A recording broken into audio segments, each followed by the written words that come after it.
Welcome back to Gear Check Games. This is episode 13 of our Pokemon Gold for the Game Boy Color playthrough.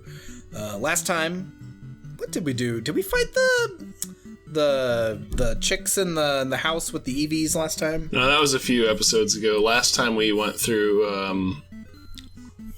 Actually, what did we do? Did we do anything of consequence last time?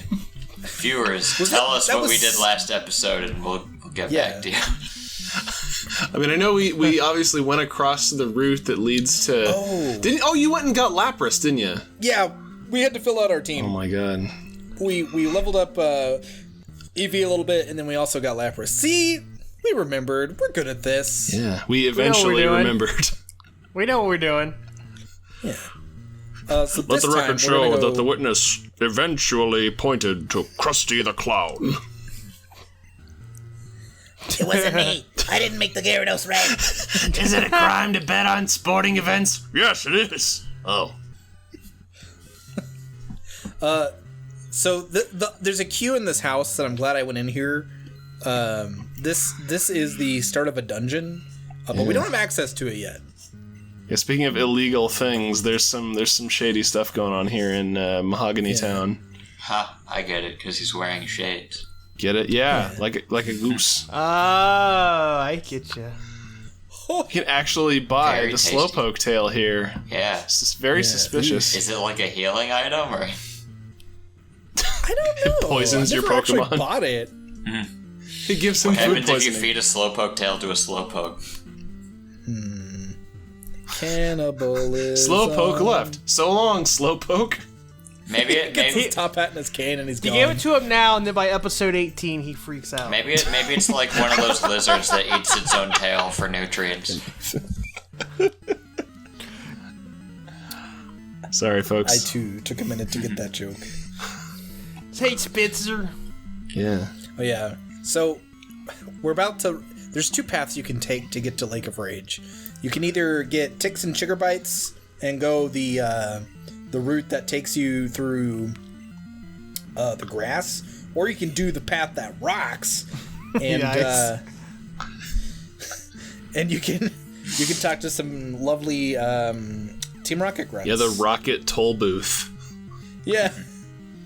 I don't know if there's any other part like that in any Pokemon game. I don't think there is. There's the Team Rocket Bridge in the first gen. That's true. The Nugget Bridge, yeah. But that's not like this to me is kind of a weird scenario because it's just like you walk into a building and immediately when you walk in, the Rockets like accost you and they're like, you must give us money to pass through the gate. But like, I guess the only other thing I can think of is in Undella Town in Black and White, where there's that one house where you walk in and like Cynthia just immediately challenges you to battle. And she's like the game's super boss. I recently like found her in my playthrough, and that's a bit of a misconception because she gives you the option to fight. Oh, she does? In Black and White 1, because I went in that house just to test it. I saved outside. Damn it, the She's internet like, hey, lied to you wanna me. test- yeah. Wait, you Like, think hey, the you want internet? You think the internet goes and lies? You really think somebody would do that? Just go on the internet and tell lies?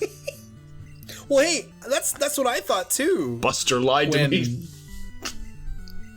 Because like I remember her being there, I just didn't remember like the sequence of events and shit.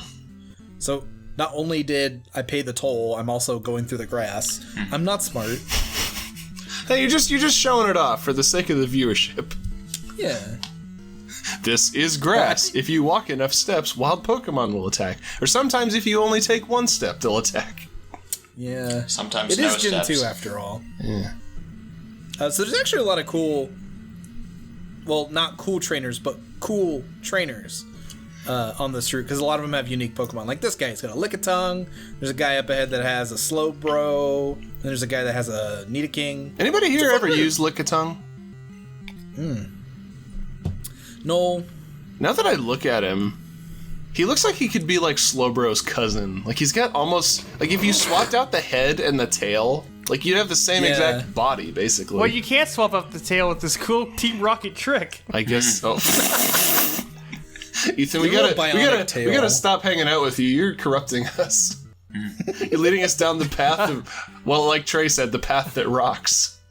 I've known you all for 8 years, and you're just now noticing this. Well, I mean, there were hints. What are Slowbro's? Because Slowbro has some weird transformations in Galar. I know one gives the Shelder bites his arm, and it becomes like a Samus cannon. Oh my god! Like a Mega Buster. Yeah. Is that Galarian's This Slow sounds King? like a fan-made evolution. I think it's Galarian's Slow Bro, and then Slow King is now Ghost type, and he looks like a witch. Okay. Well, come on, Dan. Mega Buster, Shelder arm cannon, that I'm okay with. Oh, hey, buddy. Giraffe rig backwards is giraffe rig. Giraffe rig backwards is giraffe rig. You can tell because it sounds like a YouTube poop. Yeah, we made this exact same joke 6 minutes ago if the watcher is watching these in sequence. Who would do that? I don't understand anyone who would watch all these. Some masochist out there. Listen, listener, go home, drink some water, go to bed. Stop watching this. Here's another fun fact. There's actually, unless I'm forgetting any, there are actually 2 palindrome Pokemon introduced in Gen 2. There's Girafarig and Ho-Oh is the other one. Ho-Oh. Doesn't that mean something in Japanese? I don't know. It's a play on words. I mean, I know it's spelled differently, when it's romanized, but yeah, it's basically the same. But it's still the same name. There's not that many Pokemon like that. Isn't it a lot of the mythicals have the same name? I think in the vast majority of legendary and mythical Pokemon, ever since Gen 1, have had standardized names across all regions, or at least across the US and Japan. I think the only notable exception being the Ultra Beasts from Sun and Moon. They all had different names in Japan. Well, you're telling me Buzzswole's name was not that name in Japan? Believe it or not. It's such a good name, though. They don't count though because they're not really Pokemon. You can catch them in a ball. They're the same thing. It's a space ball. Hey, you know what, Trey? They were in Sun and Moon. The game tells you they're not Pokemon. They're Pokemon. Just like how it tells you the trial captains aren't gym leaders. They're gym leaders. There's not 7 of them. That's a cute little charade you had going there, Sun and Moon, but they're gym leaders. But you don't... Oh, wait, I guess you do fight the Kahunas. But there's only 4 of them. It's different. You can fight the trial captains. You can? Are there an optional fight? I think you can refight all of them. I want to fight Kiawe. Bitterberry. That's for confusion, right? I think so, yeah. It's I guess it's not actually smelling salts, because that would cure sleep. I'm in a slump. Same, dude. Well, yeah, I don't remember if I go up there or not, but there's a side area that'll take you up to the guy that gives you the hidden power HM. Oh yeah, that move that makes me not want to get into competitive Pokemon. I swear, I go on every time I get the idea. I go on Smogon and start looking at movesets and stuff, and every other set I look at has hidden power fire, hidden power ice. Yeah. It's oh my god. That is something, even if you get the best bred version of a Pokemon, hidden power is completely random. Yeah, well, it's not random. It's I think you can determine because basically, audience, the way hidden power works is that the type of the move is personalized for each individual Pokemon you have based on Every their copy IV. Of Pokemon is personalized. Yeah, I knew that was coming. But so basically what this means, competitive players will breed their Pokemon in order to have optimal base stats or IVs. The problem with that is the optimal IV isn't necessarily the IV spread that gives you the hidden power that your Pokemon is going to have, like, make the best use of. So these two mechanics are at odds with each other. I don't know. And I'm not a competitive player, so, like, this might not be as big of a deal as it seems like to me, but, like... I wonder if it's that thing, it's like, you can never create the perfect Pokemon, so don't try. If you've gotten to this point, maybe you're not enjoying the game like you should. Well, they're trying to get people to play that way, but like with anything, if you give people the ability... Wait, what? Even, like, the slightest ability to do something. Did you not know about Headbutt? Yeah, you can headbutt trees. I didn't even headbutt trees. I completely forgot you could headbutt trees in this game. Yeah, that was like a Gen 2 feature. Yeah, that's how you get Pineco and Heracross. Mm-hmm. And early Spearow. Actually, can't you get Spearow, like, on the route, like, just north of Newbark Town? That goes to, like, Blackthorn? Oh, I think so, yeah. So, yes, Heracross and Pineco. And maybe Apom. Yeah. Oh, yeah. I guess you're more likely to run into Apom than you are Heracross. Yeah, Apom doesn't really shine till Gen 4, though. Mm-hmm. Like, I wouldn't get him in this gen. Just for the dex. Yeah, like most Pokemon, they're not the best in the generation they were introduced in. Yeah, he was my MVP in my most recent Heart Gold playthrough. Oh yeah, because you had Ambipom there. Yeah, he was good. I've always wanted to try out Ambipom. It's a good design. I ditched my starter for him. Oh my God. I was like, he's just outshining you completely. You're just trying to live the manga. Honestly, yeah. Apom is my boy, alright? Except no substitutions. Yeah, there is a channel out there that's done runs of Pokemon games with the manga teams. It's pretty cool. Nice. Red's team in OG is not a bad team. Playing through Pokemon Red with a Pikachu, a Bulbasaur, and 40 Tauros. Mm-hmm. Yeah, the anime runs would be a little harder. All right, we're fighting like 9 gyms playing of Butterfree. playing through Pokemon Red with Pikachu, Bulbasaur, Squirtle, Butterfree, but we released Butterfree like halfway through the game, and we put Charizard in daycare like after the 7 gyms and leave him there.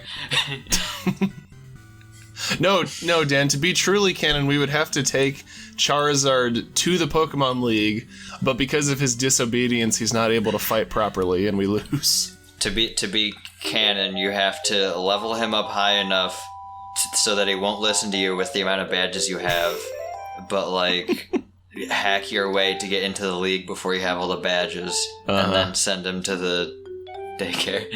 Oh my God! I don't know what the name of this song is. Again, it doesn't have a name. They didn't actually name these apart from like the production names. It's one of these goofy songs. It's like sneaking or like silliness or Team Rocket's bullshit. Team that's the Rocket's name. bullshit. Team Rocket's bullshit.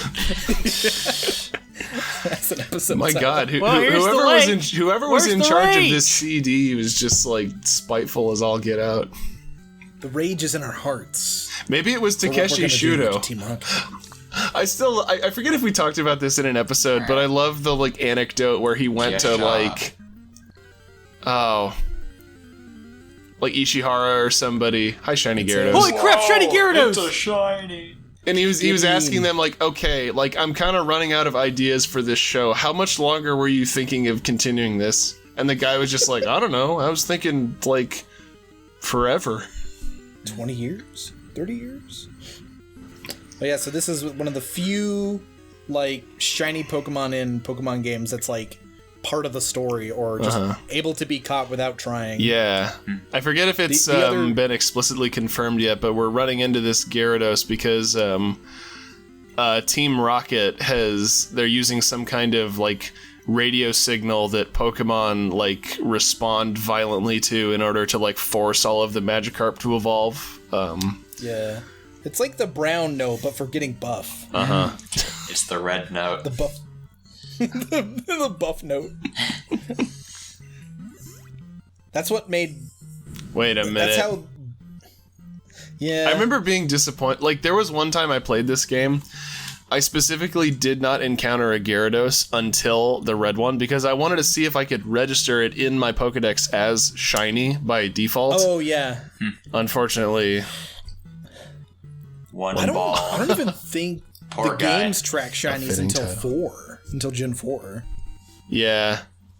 Because Gen 4 had a lot of like gender and form variants added. Yeah, pretty robust Pokedex. You run into like another like random red Gyarados. Yeah, you're like, oh my god. Get him. That's got to be one of the here's most demoralizing things to happen is like running into. Well, I guess if you caught a red Gyarados or like a shiny Magikarp, like other than this one, you could verify it totally by just the location met. Yeah, if it's not hacked in, it'll just be like wherever you got him. What are some other examples this- of? Well, go ahead. Sorry. Well, I was just gonna say that's our friend Lance. Lance? He's like, yo. No, Lance just, he just flies away. Yeah. Oh, the other example is in Black and White 2, there's a shiny Haxorus you can get once you beat the game. Oh yeah. I don't remember what level he is or where he's at. I just know that he exists. But it is guaranteed to be shiny. Yeah. Okay. He's guaranteed. And it's even on the overworld spread is shiny too. Nice. He's very intimidating. But you know what else is intimidating? Fighting Team Rocket. We might do that next time. Might. You're kidding, right? See you then.